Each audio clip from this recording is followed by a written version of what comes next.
The regular meeting of the Operations and Oversight Committee for the Board of Retirement. Terry, you want to go ahead? Right. This meeting is being conducted virtually and in person, so I will do a roll call of the trustees to confirm attendance. Ms. Ginsburg? Here. Mr. Razzo? Here. Ms. Gray? Yes. Mr. Rue? Here. Mr. Sanchez? Here. Mr. Oakham has left. Mr. Green? Present. Mr. Robbins? I see he's here. Mr. Moore? Here. Mr. Kehoe? Present. Chair Harris? Here. Staff participating in the meeting include CEO Santos Kryman, Deputy CEO Louis Lugo, AEOs JJ Popowich and Laura Guglielmo, Chief Counsel Stephen Rice, ISO Chat Arande. Trustees, please use the raise your hand Zoom option to be placed in queue. At this time, we ask all meeting participants to mute your mics until you are ready to speak, and we may now proceed with the agenda. We have two trustees requesting to participate remotely under AB 2449 for Just Cause. Trustees Moore and Robbins. Trustee Moore, is there anyone 18 years or older with you in the room? No. Trustee Robbins? No. Okay, thank you. We may now continue with the agenda. Thank you, Terry. Next is approval of the minutes for the April 3rd, 2024 meeting. I need a motion. So moved. Second. Take the vote. Mr. Sanchez? Yes. Mr. Green? Aye. Mr. Moore? Aye. Chair Harris? Aye. The motion passes unanimously.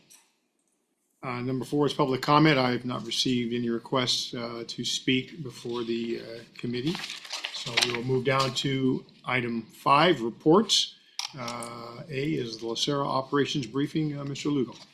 Yes, good afternoon, Chair Harris. Good afternoon, committee members. Comments are brief. Want to say that we've implemented all of the recommendations from last month's committee meeting as it relates to the report to ensure that there was ease of read in terms of accessing things that have changed or any updates. I want to commend JJ Popowich for updating the report. If you see the report now, it's a lot more user-friendly as it relates to identifying the changes and the updates as it relates to all the different projects that we have within our briefing. So with that, stand for any comments, the team and I. Anyone have any comments? I will thank you for that modification. It is much easier to follow now. So thank you, JJ.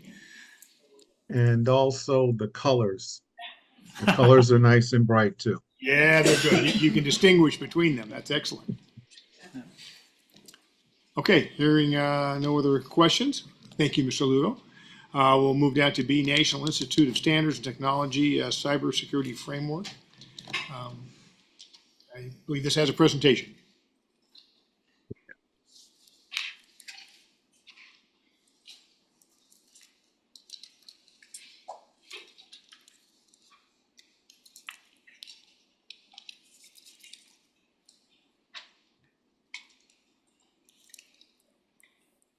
There we go. Nope, not yet. There we go. Now you're good. There you go.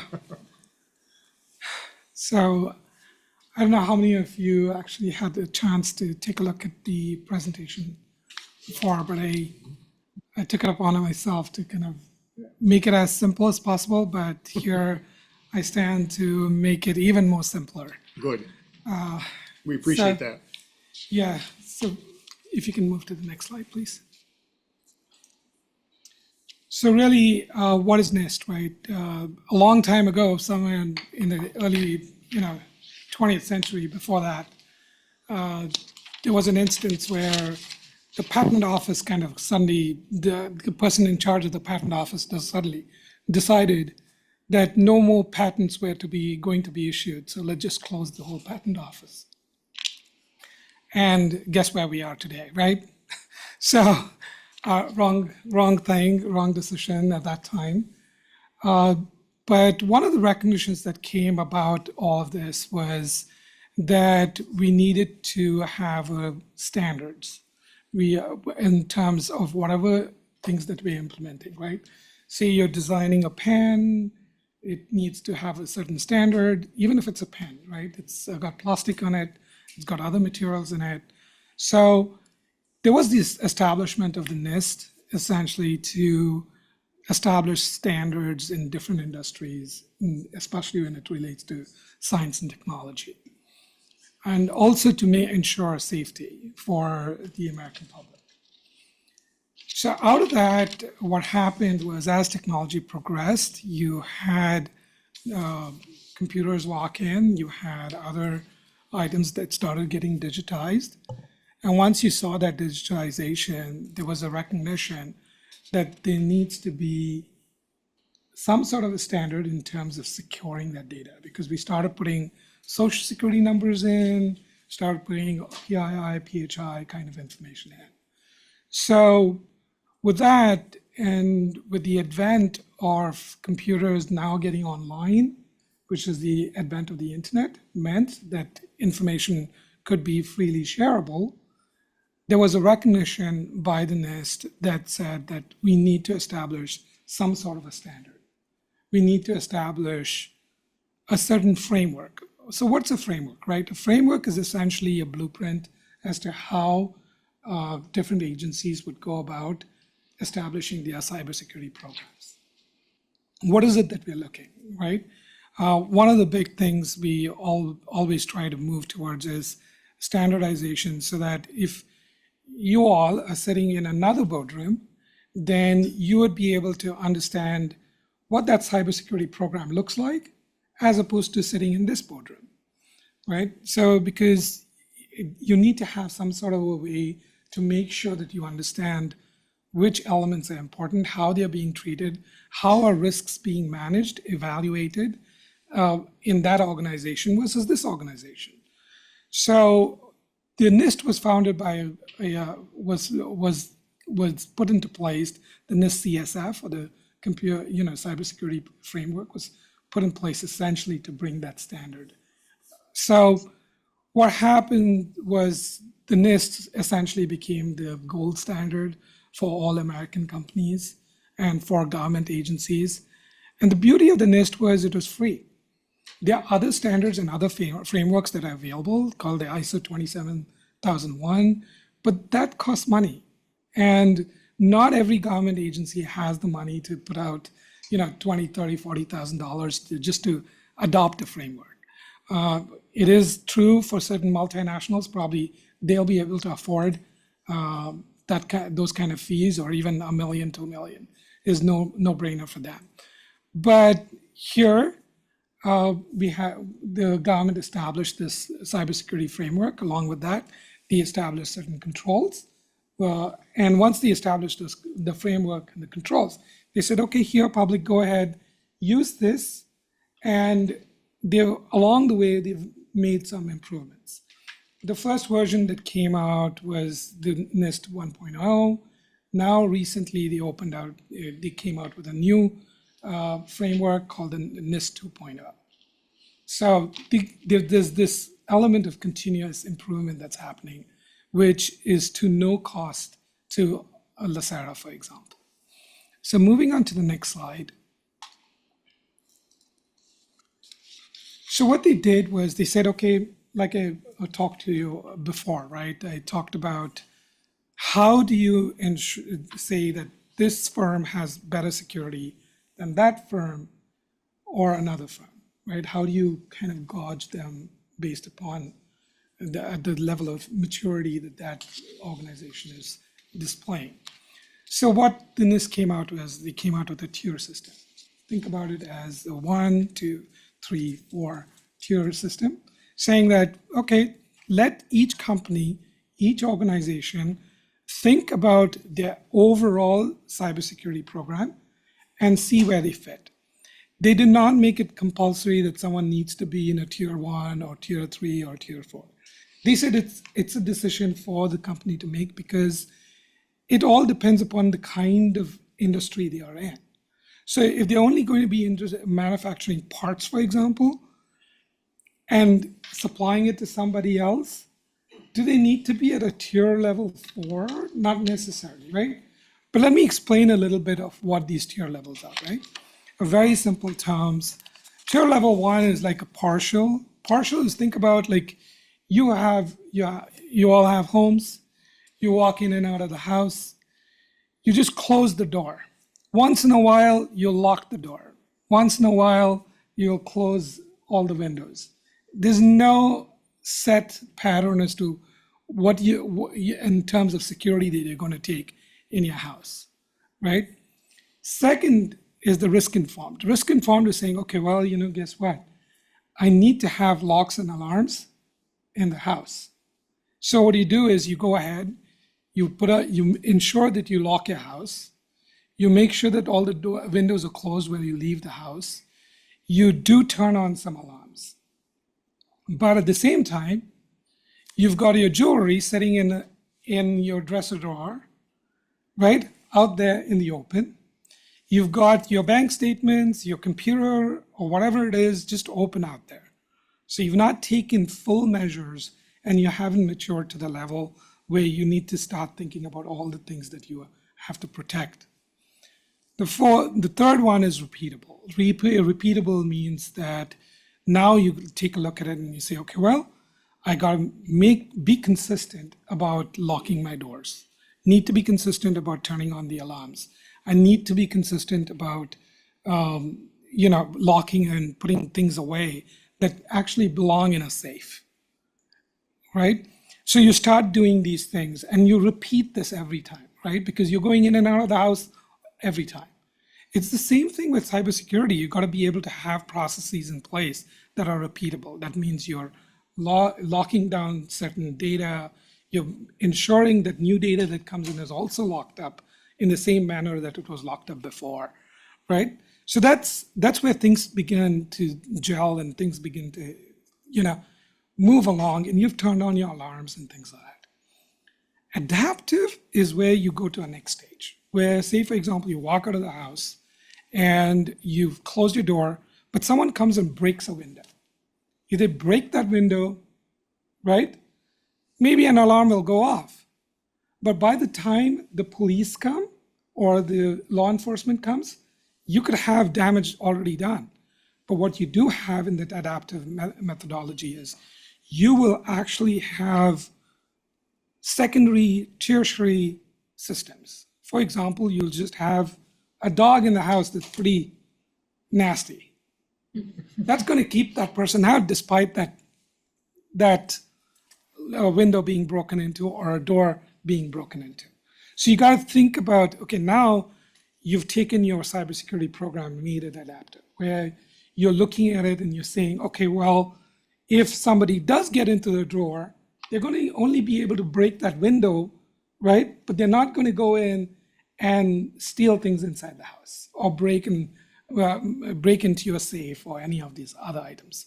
Whereas on the repeatable, there's a chance that someone would get it. When it comes to cybersecurity and when it comes to looking at, say, for example, LACERA, or even a house, not all things are equal, right? Some things will be better protected, some things will be less protected. So when we are looking at the tier system across the board in terms of cybersecurity, we're saying, okay, well, we've implemented this measure. Is it a tier 1 measure? Is it a tier 2 measure? Is it a tier 3 measure? So that's where we start saying, okay, this one particular thing falls in a tier 3. So I'll give you a very good example. Like you have your username password. Certain websites you go to will just have a username password, right? That's almost like a tier 2. It's not necessarily, it could be a tier 1, but it's like a tier 2 where you just have a username password. In terms of repeatability, if you look at 3 or 4, is like where you will suddenly start saying, hey, now give me an MFA. Now, that takes it one step above, right? Where it becomes adaptive, where it says, okay, well, you got into a username password, but now you cannot get in any further unless you do a multi-factor authentication. That means you get on some device and actually demonstrate it is you, which typically is your phone. So that's what you're looking for. So if any time within our own internal systems, yeah, we will say there's MFA implemented. But is it implemented across the board? Not necessarily. Because we could, once you get into LACERA, once you've logged into your laptop, for example, you just log in with a username, password, or a PIN. But at the same time, if you're trying to get onto Workspace or something like that, you're not again prompted for a second authentication, which says on your phone, right? So not all systems internally may be designed to be adaptive, but that is not necessarily because we don't think that the security outside is not good. It's because, practically speaking, if you start locking everything down, all these things have costs. All these things have costs in terms of time, energy, money, everything that you can think about, right? Inconvenience that could occur. So there are lots of things we do for convenience, but that sometimes can get us, and sometimes it might be okay. It might be okay to keep that at the level 2 tier. That's how the tiering system. So if any time that you see on that gauge last time that I showed you, where you see, okay, this particular pillar is on a tier 1 or a particular tier is on a tier 2, it's on an overall basis. It's not on that, that's saying that it's necessarily bad. So you have to look at it a little bit holistically. So moving on to that. Any questions on this slide? No? Okay. So what NIST did was they came out with 6 key functions. They said, okay, if any organization needs to be engaged in these 6 functions. The 6 functions is identify, protect, detect, respond, recover, and the last pillar that they added on with the NIST 2.0 was the pillar of govern. So in very simple terms, if you think about identify, right? Identify all the things that you've got within your organization, in your house, right? All the things that need to be protected. Then to protect is to say, okay, let me put those locks, let me put those alarms, let me put buy a safe. That's protection. Detect is like a camera. You've got cameras outside your house, you've got cameras inside your house in certain places where, say if there's any movement, then it's going to pick up that movement and it's going to set off an alarm.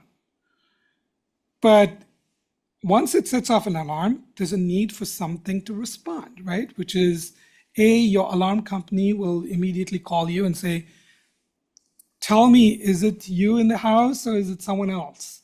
Should we send out law enforcement? And law enforcement actually showing up is a respond action. Now, with all of this, when something bad does happen, where your response doesn't work, where your detection doesn't work, right? And you have a bad incident where somebody's gotten into your house and stolen things, right? And then you're going to sit back and you say, okay, how do I recover from this? How do I recover from this particular loss? Okay, put on better security mechanisms on my doors, windows. Let me make sure that what is the neighborhood that I'm living in? How does that living in that neighborhood affect my security? You begin to start thinking about how can you better yourself so the next time you have these elements of identify, protect, detect, respond, all functioning so that you can get to that, you can keep yourself safe from another incident. Govern really is the last principle, which is like, ultimately, you got to be able to have some sort of a body that governs all of this, right? To ensure that each of these pieces, are you identifying, meaning someone like you all asking me, have you identified all the elements that need to be protected? How are you going to govern this, right? How are you going to ensure that this happens properly? Do you have your policies, procedures, controls, all of these things in place, right?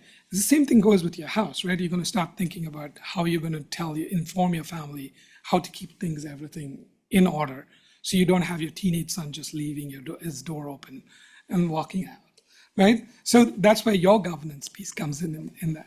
in there, right? And it's continuous governance. So governance essentially, if you really look at all of these six functions, are operating in a continuous manner. Any questions here? No? So the next slide. So let's just take on the identify function, just the first of the functions, because I'm going to just leave it here, and then afterwards, in the next session onwards, we'll talk about all the other functions. In terms of identify function, you're looking at, okay, can I go ahead and identify all the things that I need to protect, right? So that's where you're looking at asset management. You're looking at all your assets, you're making an inventory of all those assets, and you're saying, okay, how should a piece of jewelry be protected? How should, this paper that I've printed out be protected? How should a computer be protected? Is there, or you're just taking all an inventory of all these items, right? Then after you've looked at it and you've looked at all the stuff that you've got, then you're going to look and say, okay, I've implemented this security measure. Can I improve upon that security measure? Can I make it better? Right? I've put locks in my house. I've closed all the windows. Hey, it would be better if I got an alarm system, right? That's an improvement. So identifying any improvement that can happen is another identify function. Then the risk assessment is to take a risk assessment approach, right? You don't want to have 15 locks in front of your door, right? So, okay, what's the risk of losing something? You're only going to be expending that much money or that much time and energy depending upon the risk that you face. So identifying, okay, making that risk assessment. Here at LACERA, what we would do is we'd actually conduct a risk assessment of all the different divisions and say, okay, what is it? We'll first identify what are the artifacts that are in that division's possession. Like, is it PII, PHI? Do they possess, a printed paper, for example? Do they print out, do printouts? Do they have files? Do they, you're thinking about even physical security. So, okay, do you have proper access controls in place? Those are the things that you'd take a look at the risk. You'll do a risk assessment. Once you do that risk assessment, that's where that whole identify function comes in.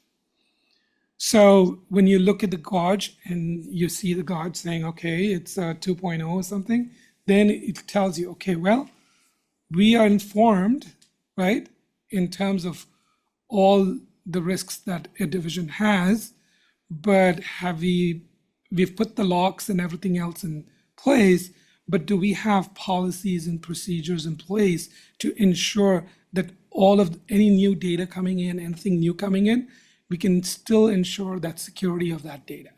So that's where the tier 3 comes in, which is where you're repeating it and ensuring that happens. Okay. Any questions?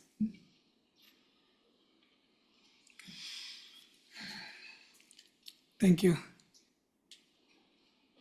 All right, I have a comment. please, go ahead. Thank you so much. Because you've made it, for me, really easy to understand. I'll be contacting you for SACRs. Okay. I would really say this would be a great presentation, simple, to the point, just for all the other systems who don't even have a cybersecurity system or why they should have one. But it makes it very simple for everyone to understand, and then they can act on that because they have a foundational reference that they can, look at in terms of their own personal life, and that's really good. Yeah. Thank you. I need to lock my doors. Yeah. Thank you. Thank you. Anyone else? I'm glad I have a tier 4 house. Yeah, there you go. It'd be tough to get into my. No, I appreciate the presentation, and I do like the one big takeaway is identifying how much time we're spending on some things versus others, which may just be something really covered under insurance that we don't have to worry about spending that. So let's focus on the stuff that's the high risk. Yeah. And I know that's exactly what you're doing. So thank you. All right. Thank you. Thank you very much. Okay, that brings us to item 6, items for staff review. I have nothing. And with that, I think we're at good of the order and adjournment. Anybody with good of the order? So moved. We are adjourned. Isn't bad, yeah. Recording stopped.